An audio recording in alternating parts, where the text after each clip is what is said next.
See you on the other side.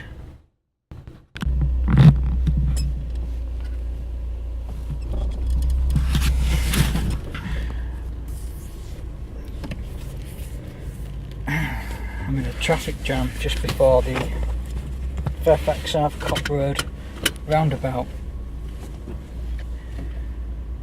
This is amazing.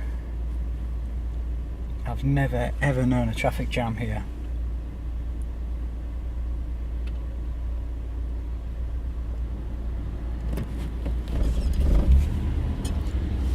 Police car just went by, good sign.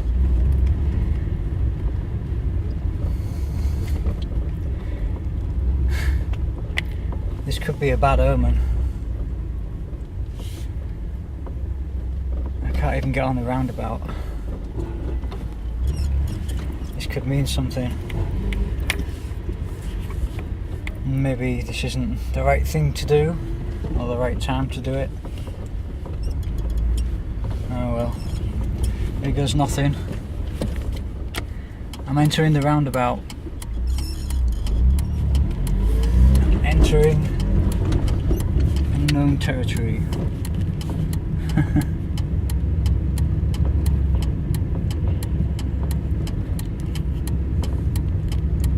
This is Matt Hopper.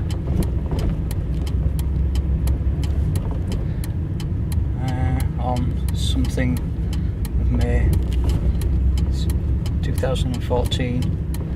I'm not even sure what date it is, to be honest. I think it's the 6th. Something like that.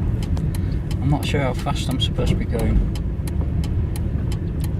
What's the legal speed limit for a roundabout?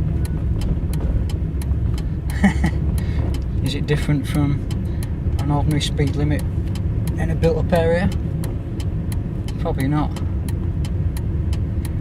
All these little details that you don't think about until you start doing something stupid like this. Right, I've really got to focus on the road. I've got to switch off and switch on. Detune from ordinary day-to-day life, the kind of life that you have to be tuned into to like do stuff, normal stuff like go somewhere, as opposed to go nowhere, which is where I'm headed now. Nowhere and everywhere. I'm going nowhere. We're on the road to nowhere.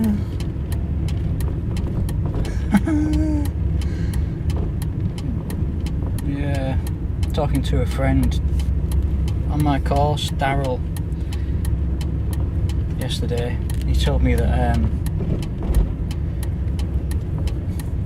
one of his mates was pulled over by the police for going around a roundabout too many times.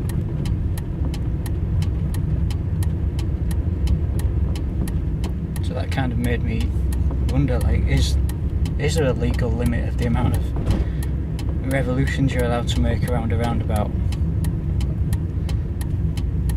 I don't know. It's an important philosophical question. At what point does one become absurd or insane? And at what point does one begin to piss off one's fellow drivers? Or does anyone even notice? Probably not.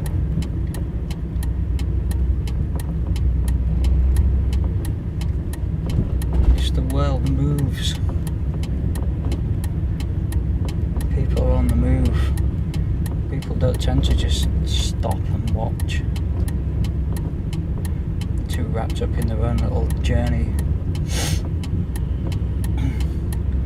Their own little road to nowhere. But we convince ourselves that we're going somewhere. at least I do.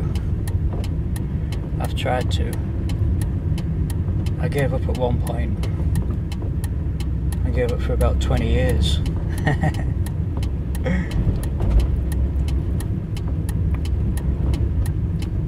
But that wasn't my fault.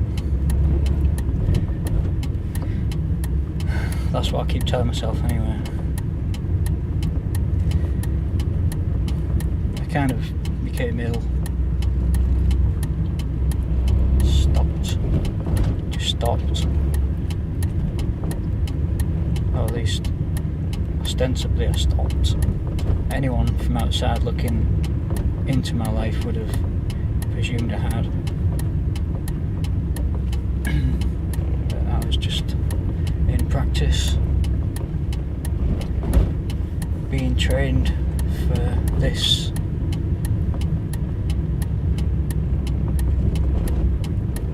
This is the apex, the vortex. Don't get much better than this.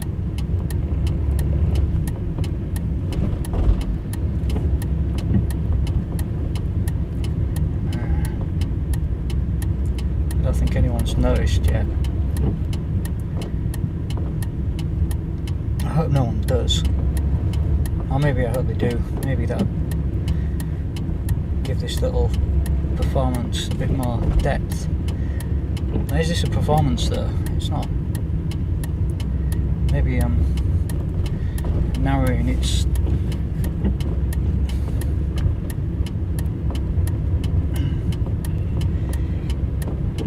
definition too much by just saying, oh yeah, this is like this crazy modern art thing, contemporary, postmodern, ironic statement on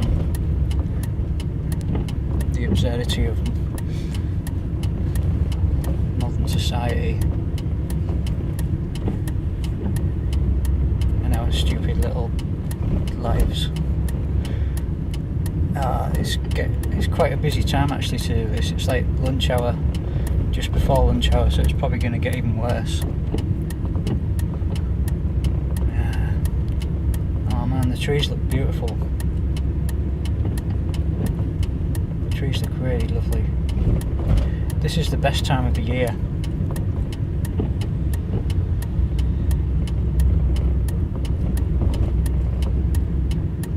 This is my favourite time of year anyway. It's like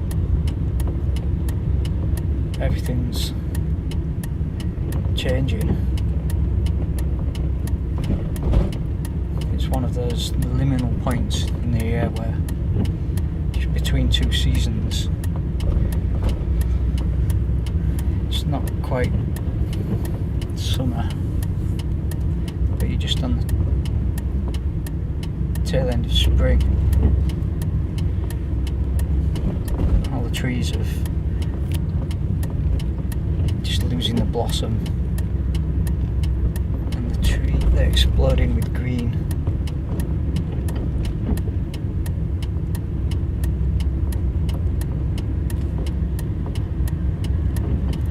That's the cool thing about this area. There's loads of trees, lovely big mature trees. If you go down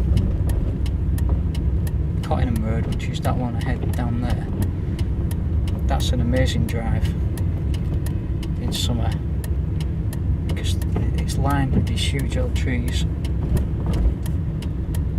It's like a proper procession where just the trees form like a big arc over the road. And I always wonder if like the Druids used to create big procession ways like that. Probably didn't. There'd probably be evidence for it if they did, but it'd be an awesome way for a ritual.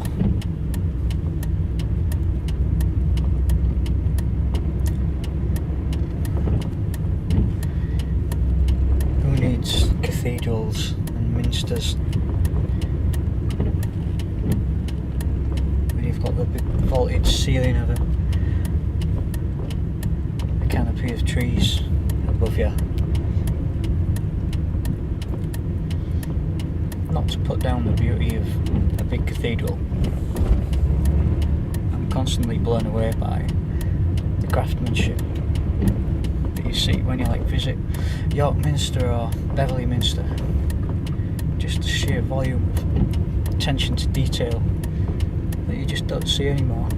When was the last time that we built, like, as a communal project, a huge monolithic stone building that just employed the use of like artists and craftsmen to create beautiful sculptures of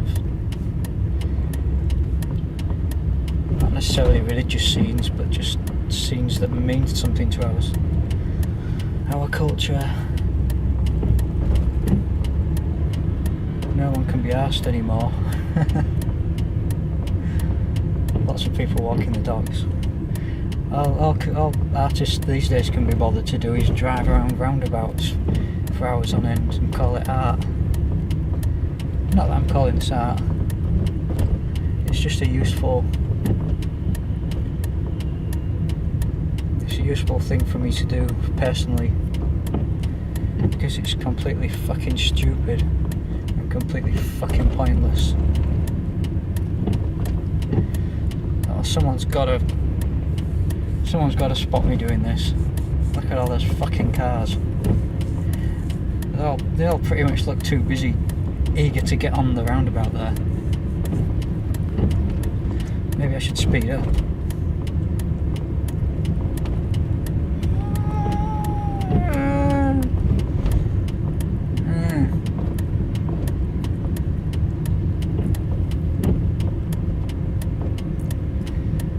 Okay, I'm starting to get a bit dizzy now. Like, genuinely. I'm starting to, like, when you start going around, you know, you instinctively know how to hold the wheel and where you are, where the curb is. And the like little black and white thing. Ah shit! Don't do this to me, cars in front of me. The curb's like all black and white, like a racing track. The curb of the roundabout itself. Interesting. Yeah, but after a while you have to start like really concentrating, because you almost start to get dizzy. To be honest, I was feeling a bit dizzy anyway. It's a difficult week. I'm trying to get all my my work ready to hand in or to put up on my wall to present. Not that I've got a lot of work to show. I've struggled this term, this semester as it's called now. I haven't been very well. I've had a bad stomach. I've reacted badly to some gluten. Fucking Tesco's changed the way they produce their own brand crisps. They're now produced on a line that handles gluten, and they hadn't bothered to change the label. So this made me very ill, and I've been ill for a long time because I didn't realise. And then I was eating this gravy mix which turned out to contain wheat. I have celiac disease, by the way, if anyone's watching this wondering, which means that if wheat gluten or any other kind of gluten, barley or oats, enters my digestive tract, my body treats it as a invading organism and attacks it. It basically starts to attack my guts, so I just can't digest any food. And I had this for like 20 odd years, undiagnosed, and it made me very ill and very out of it. That's part of the reason why I kind of gave up, as I mentioned earlier, for a while. But I just felt so ill. But it made me I had a lot of meditation. I didn't have a job. I thought I was dying, basically. So I thought, I might as well just enjoy myself, or at least relax. And I thought a lot. And I began to question everything, basically.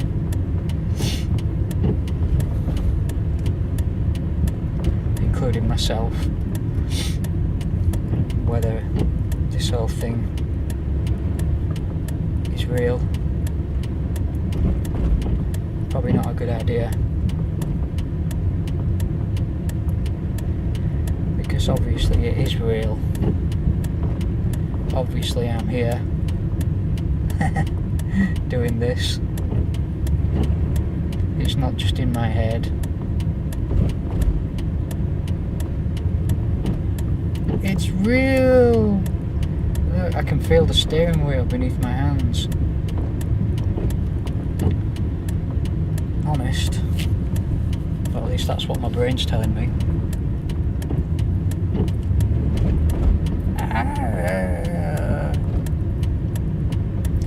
Yeah. So I've been working really hard all week trying to get this fucking stuff ready to hand in. I've been working on a painting.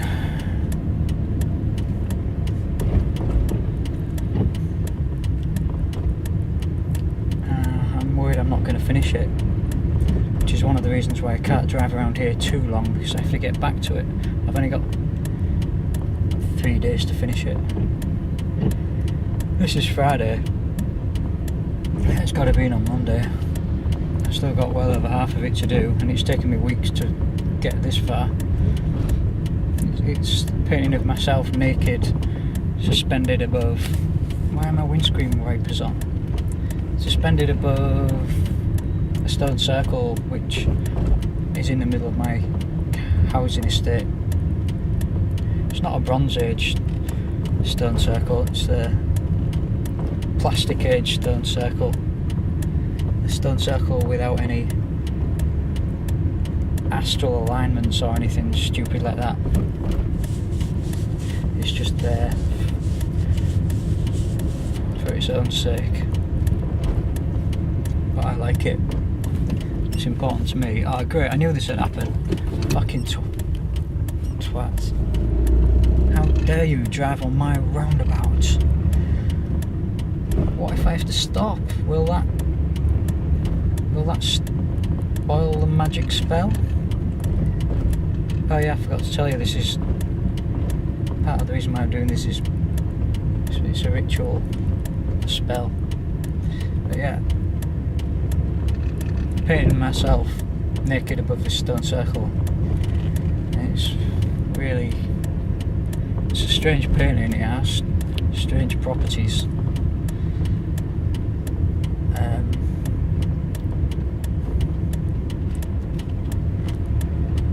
I'm not sure what the thinking is behind it. There isn't really any thinking behind it. It just came to me in a vision. I just had to do it.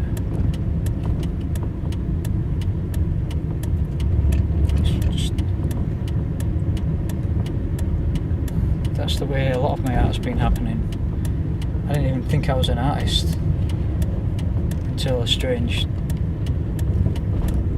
well, not strange, but a chance set of circumstances made me become one.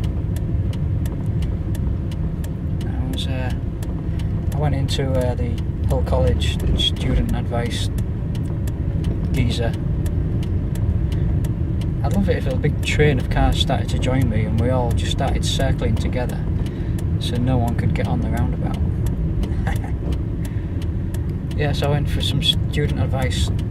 I've been, like I said, I've been an employee for a long time, but I knew the time had come where I had to act. The preparation period was over and I had to join the world again. I had a job to do. I felt I had a job to do, but I didn't know what it was. I went in to ask about a history course, foundation, or whatever you call it, because I wanted to be an archaeologist. because I dig the past. It's groovy. I wanted to be an archaeologist, and I wanted to go in search of a lost civilization, like a pre-Ice Age kind of thing, the kind of thing that Graham Hancock talks about.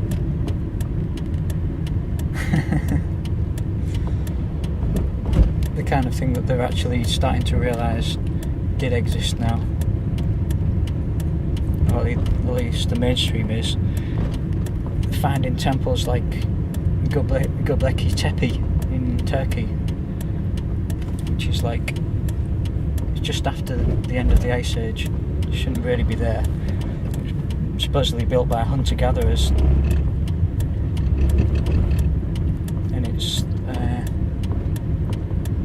over 10,000 years old. A lot older than Stonehenge and the pyramids.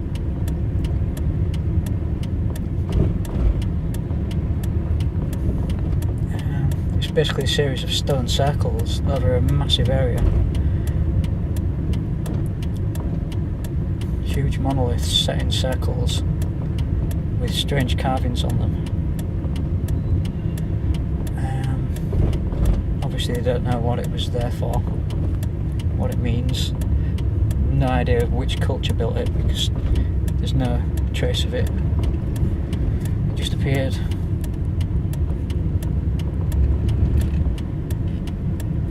The strangest thing is, about 8,000 BC, they just stopped using it. They buried it under a massive hill, and that's where it stayed until we found it about 20 years ago.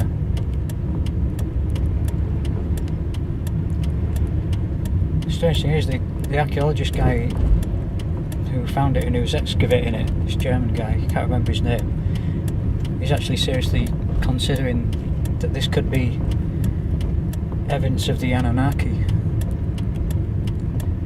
the ancient Sumerians spoke of. The Sumerians were supposed to be the first advanced civilization, who invented writing and stuff, cuneiform in Mesopotamia, but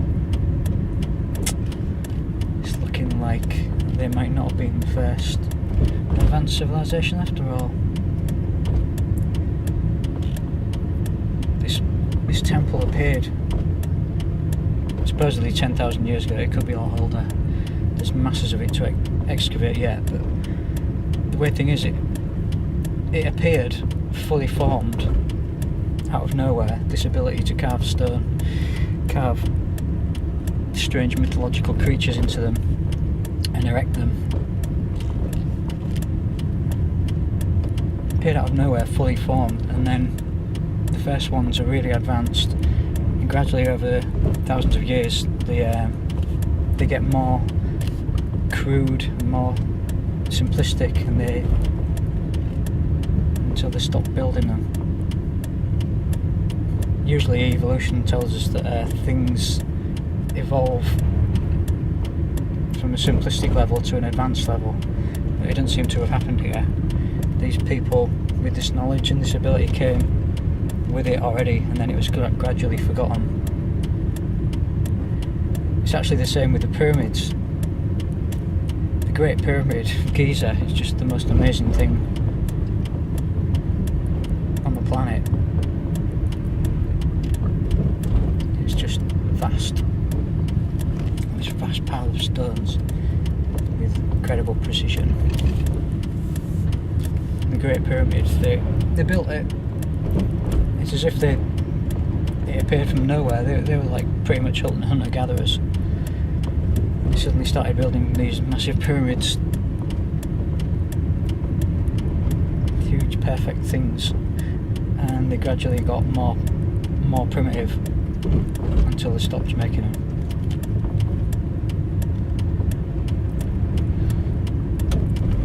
I don't know what the fuck I'm on about.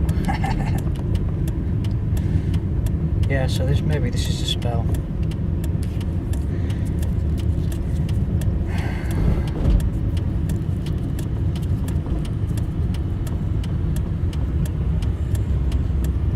Maybe it's a critique of the concept of the revolution, I'm making a revolution, a lot of revolutions. Revolutions are things that revolve, and you always end up where you began. That's why I'm not a big fan of revolution.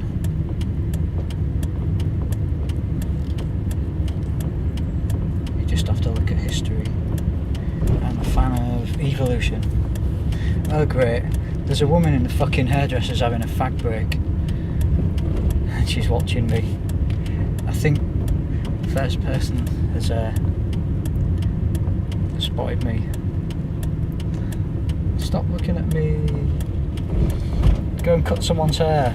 Yeah, she's watching me. I know, I suddenly feel like an idiot. I was kind of enjoying that, but I've snapped out of my reverie, and I'm suddenly aware that someone's watching me.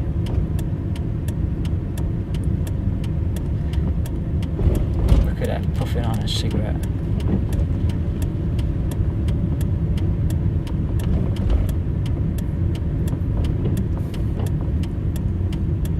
I like that shop just on the row of shops near the roundabout.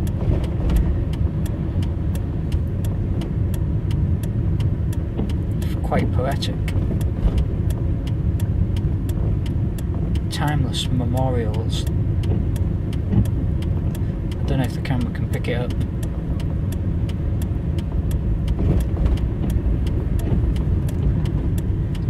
I'm starting to get really weird now. Timeless memorials. I was thinking like this kind of thing is beyond time.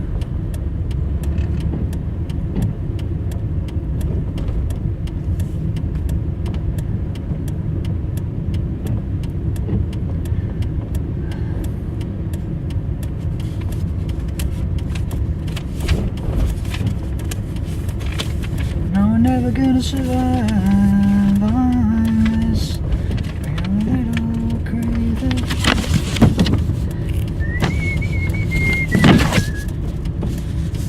Everything's ideas, I suppose.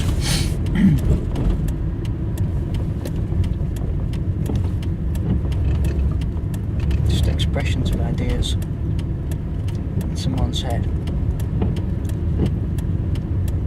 All of that shit's been designed.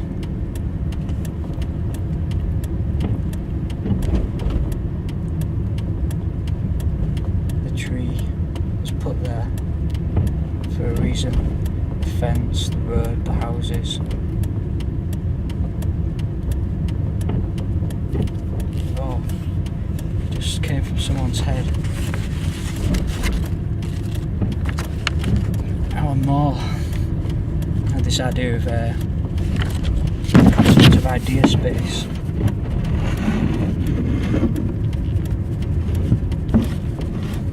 Alongside 3D space that we all physically exist in, like the world of ideas.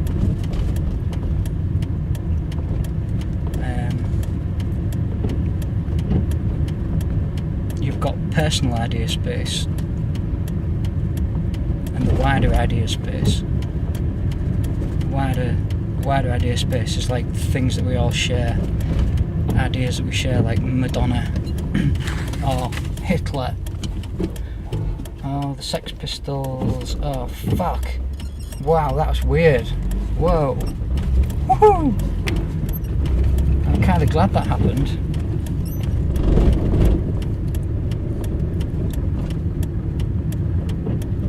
Stopping felt so weird.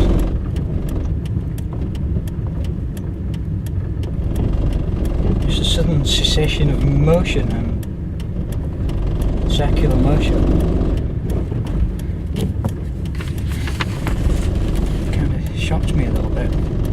Yes, Alan Moore and his idea space. We've got our personal idea space, and then we've got the shared idea space.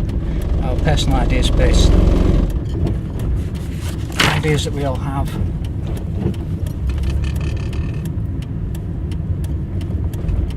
concepts, our own personal little view of the world,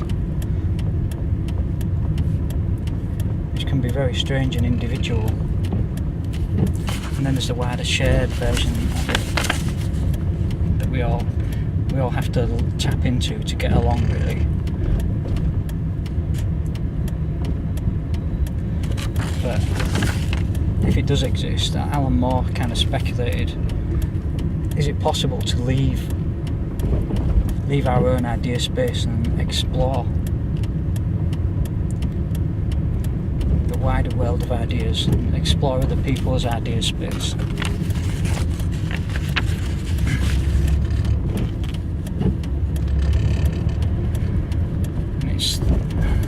it kind of, his belief is that it's the job of the artist to do this,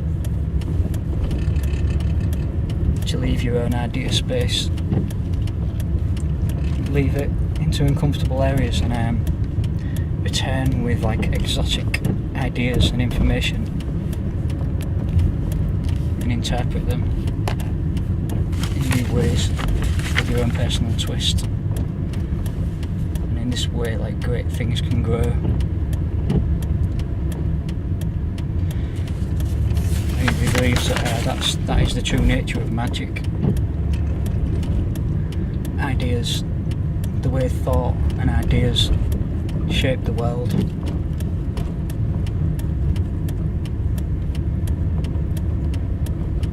Because everything comes from our heads.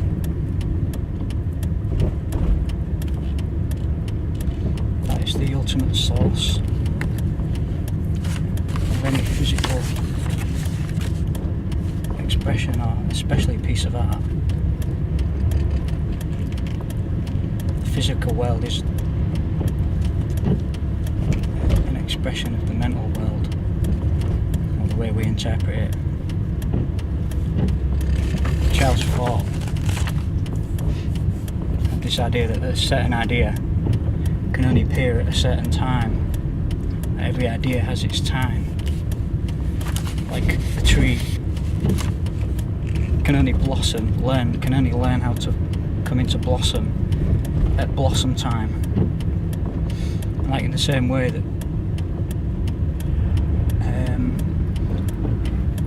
people can only discover the idea of steam engines when steam engine time arrives. I suppose it's like when you see inventions appear, like the light bulb. A few people have the same idea at the same time, because light bulb time has arrived, and you've got a mad rush down to the patent office. Or calculus. They appear simultaneously in different places.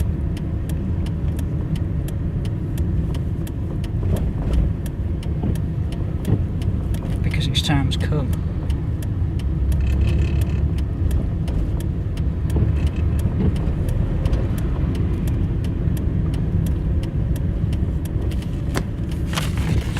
I don't know. It's a nice idea. Charles Fort also said, one measures a circle beginning at any point, which is a nice thought.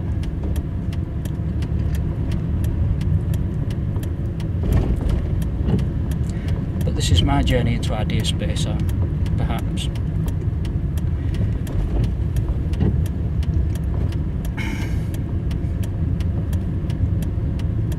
I'm not exploring 3D reality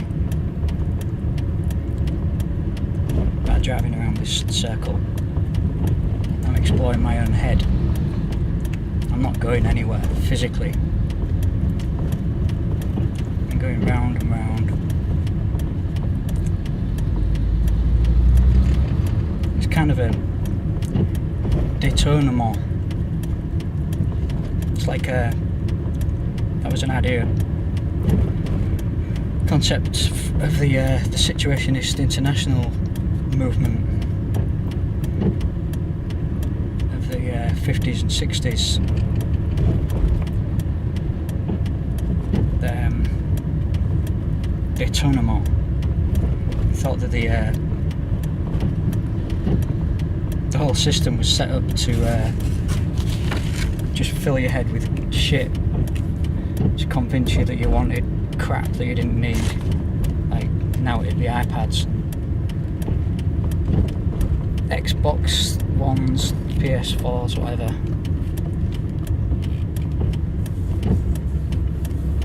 Fills your head with a lot of bullshit as well, ideas about history and politics, basically things that are just so obviously wrong crap,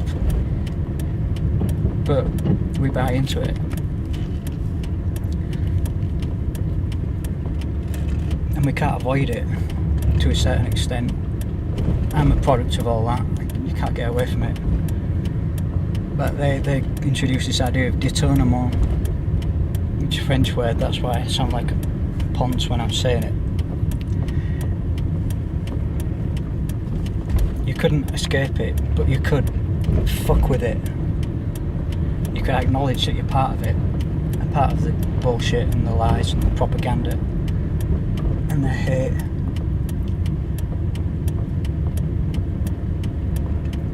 But you could acknowledge it and you could fuck with it. You could take take their own system and their own tactics, and you could subvert it to your own more positive ends, really, whatever those might be. And maybe this is my little détournement. I'm subverting the use of the roundabout, which is supposed to be a transitory thing where you enter it to get to another point, to exit at another point. But I'm not exiting it. I'm just going round and round. I'm fucking with the roundabout. Oh god, there's a police car. I might have to leave now.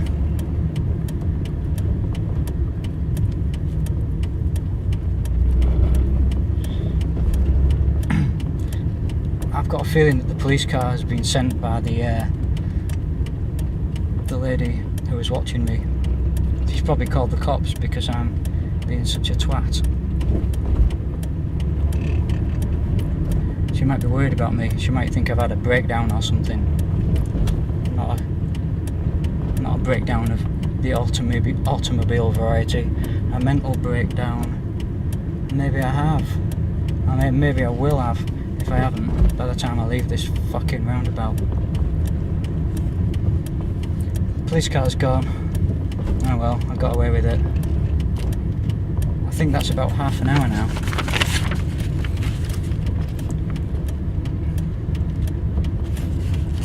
Yeah. This is a cool détournement. I've also been thinking about Philip K. Dick. He's an interesting guy. He had some strange ideas about the nature of reality. He's not very widely acknowledged, I think. He is amongst the sci-fi community, but he deserves more recognition. He really pushed the limits. He did a lot of drugs and shit like that, but he got to an interesting place. He wrote this book, Ubik, in 1968. But he had a strange experience which he called his theophany in 1974. A lot of people said he was having a breakdown, or that he'd just taken too much drugs or something. But he realised that he'd been having a series of strange dreams, really vivid, and he'd been having them all his life. And he realised that there were scenes from books he'd written, novels, and it inspired him to write something which he called his exegesis, which explored all these ideas that he'd been given the ideas for his novels from somewhere. And in his exegesis, he came up with this idea of orthogonal time, which is you've got normal linear time, where you experience the present, your future stretches out before you, and your past stretches into the distance behind you. But he thought that there was this thing called orthogonal time that shoots off at right angles at every given point.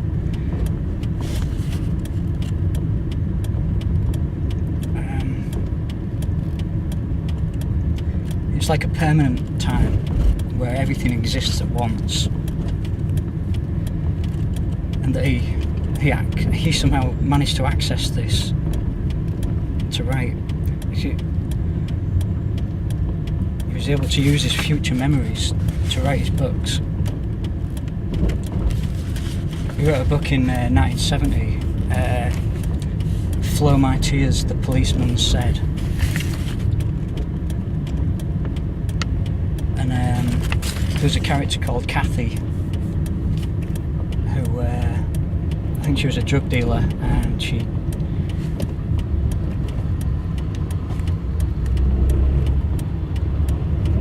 was having an affair with a policeman who always wore a long grey coat. And a few years later, Philip K. Dick was living in kind of an open house where people used to just come and go and do drugs and stuff and just hang out and explore ideas. And he met this woman, Kathy,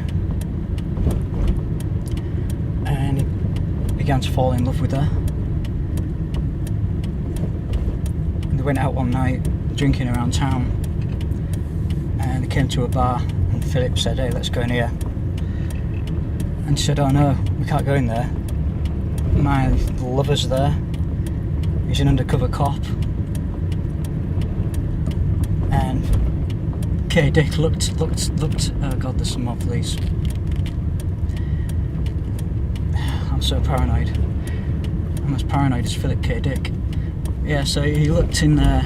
He looked into the bar and he saw this guy, and he was wearing a long grey coat.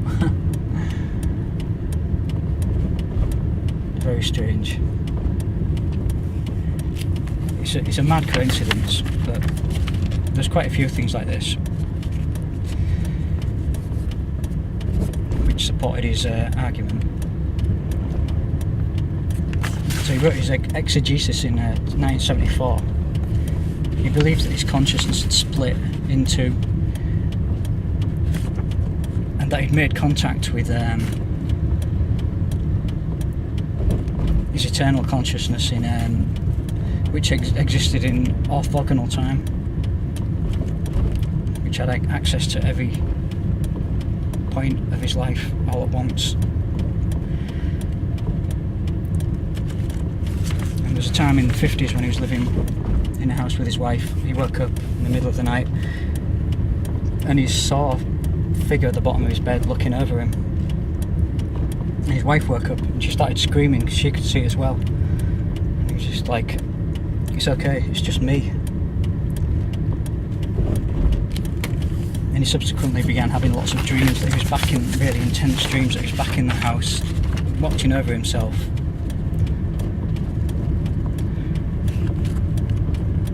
People have wondered if this was his daemon, his self, his controlling half, manifesting itself in the same way that when we play a computer game on a console or something, you control your sprite or your avatar. Your sprite doesn't have a clue what's going on. It's being controlled around this 3D environment, which isn't real, but you're the controller. You play the game over and over again. You know what's coming eventually.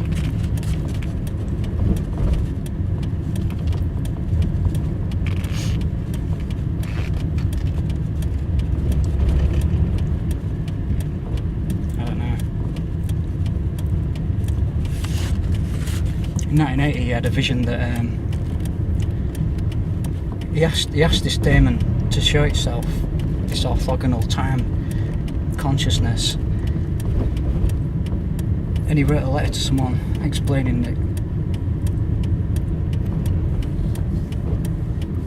what happened.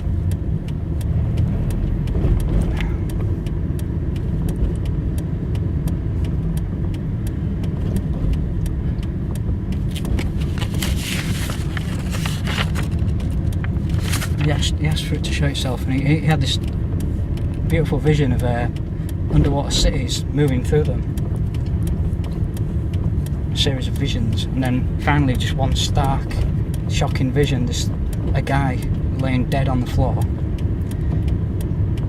And he was specific, so he said it was between a coffee table and a sofa. This was the vision he described to his friend, his pen pal. And in 1980, in 1981, he started to think he was dying. He said he was going to die of a stroke, which he actually did a year later. And this guy's wrote a book about him, and he said his friend who found him, he found him between a coffee table and a sofa laid on the floor. And that's pretty weird. Philip K. Dick was the man. Read some of his books or his short stories. So yeah, this is my journey into idea space, my journey into orthogonal time. I'm breaking down the barrier of perception, the doors of perception. I'm creating a vortex, this circular motion, like a whirlpool in time itself. When I entered the roundabout, I was quite fearful. I was genuinely feeling quite scared. I was worried that I wasn't going to finish my painting. I was just worried about my course in general. I didn't know what the fuck I was going to talk about. I had some ideas, but I haven't talked about any of that. I've just talked a load of bullshit, and I feel different now. When I leave the roundabout, I'm going to be in a totally different world. This was the original idea. I was going to create a new world. I was going to enter the roundabout in one world, leave it in another. I didn't really believe it. That I think I do now. Like, genuinely really do. This has been mind-blowing in a way that I can't really vocalise.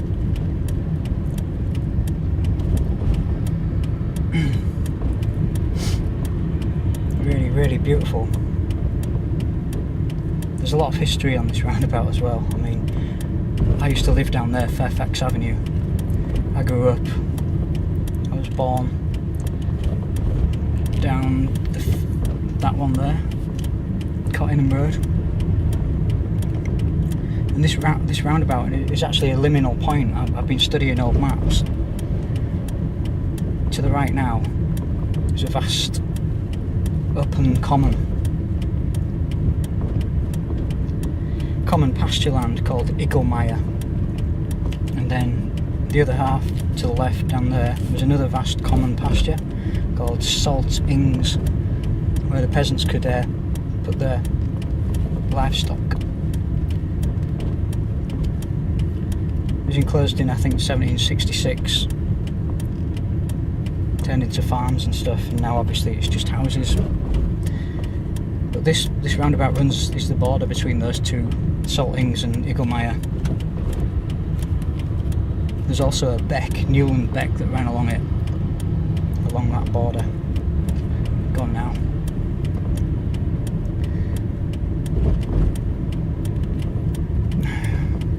I don't know what I'm on about.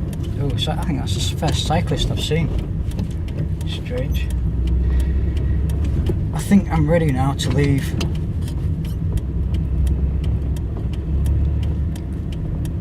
I think I've had my fair share of revolutions for one day. I think I've revolved, or maybe evolved. I'm ready to finish my painting. Plus I've got to go and hand in this equipment that I borrowed from college. I hope this is recorded actually. It'd be funny if the camera had like switched itself off or something. And I hope someone watches this and takes something from it. Not that I really care too much actually. This is for me. This is a selfish thing. Yeah. God damn it. Out of my way, learner. We're all learners though, really, aren't we? Ha ha ha. Some of us are just good at pretending that we've got it all sussed. Isn't that manhole cover there? It's amazing how much it's worn down. I wonder if I've worn it down. I've worn my head down, that's for sure. Or have I charged it up? I don't know. I've fucked my head up, that's for sure.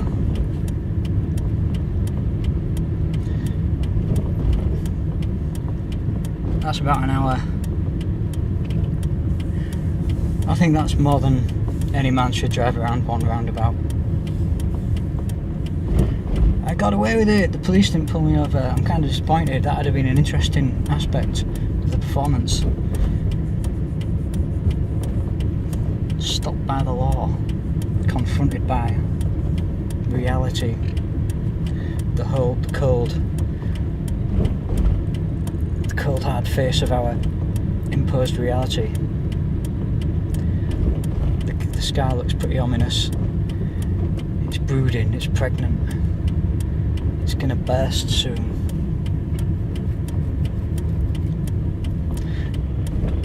That's a nice little roundabout though, that. You could live on that.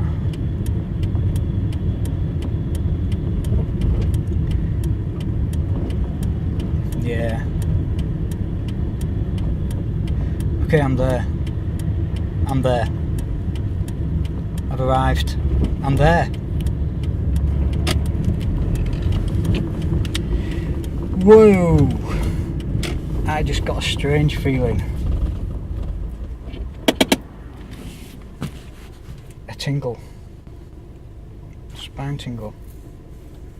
And then dizziness. Wow, like real, genuine dizziness. Fucking hell. I think I'm gonna have to stay here for a bit. Oh my god. That was mind-blowing. I feel like I'm moving backwards. Shit. I don't know if I'm gonna be able to drive home.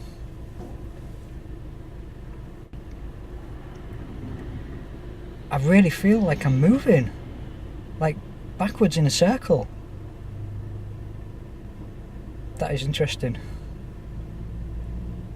I'm like zoning out.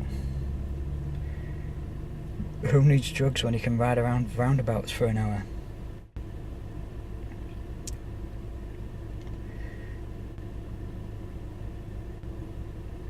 It does make you wonder though, doesn't it? Like, I think I'm moving now. I feel like I'm moving backwards in a circle. Wow. Obviously I'm not.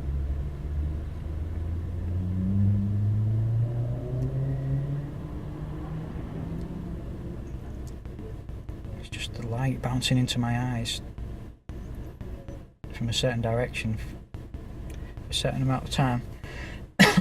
It's hypnotised me into believing that I still am moving in that direction when I'm not.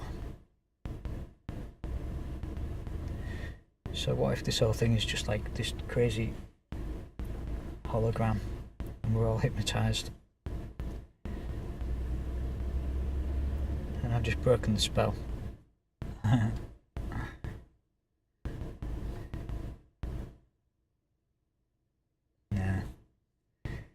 I've got painting to do anyway. Right.